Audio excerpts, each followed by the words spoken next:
I'm Adham Faramawy. I'm an artist living and working in London in England.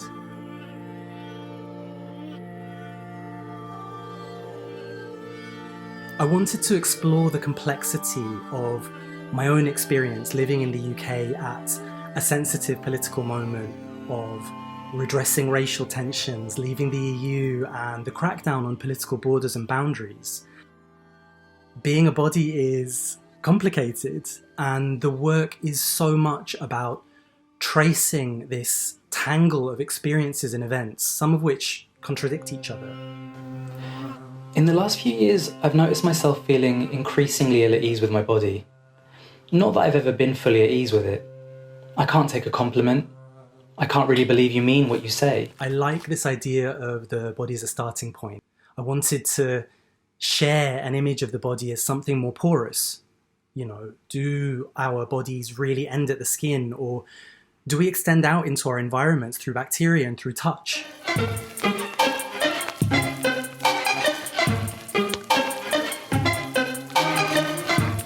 It's a really personal work. Making it was a way for me to explore my experiences of intimacy and desire as a queer migrant body living in a European country with a colonial history that really shapes its present situation. Her hair changes into foliage.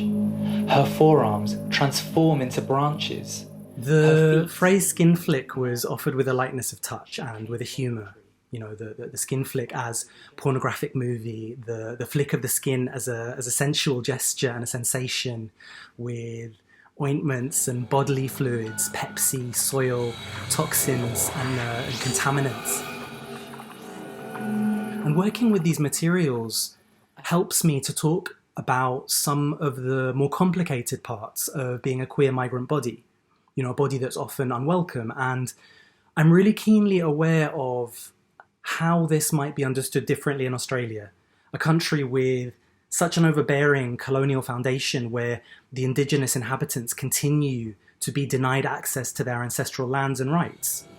How might a work like Skin Flick be read or understood in that context? I have these fantasies that my sexuality is somehow redemptive, that my gender fluidity's left me open to new ideas, open to different types of people. I don't think that's true. And I hope that, you know, the works exhibited together in this show produce the kind of fertile space where a discussion on binaries and breaking binaries understands that social struggles aren't separate, and that gender as a classifier is imbricated in a number of social issues and value systems, and that breaking a gender binary also involves conceding the rights and lands of indigenous peoples.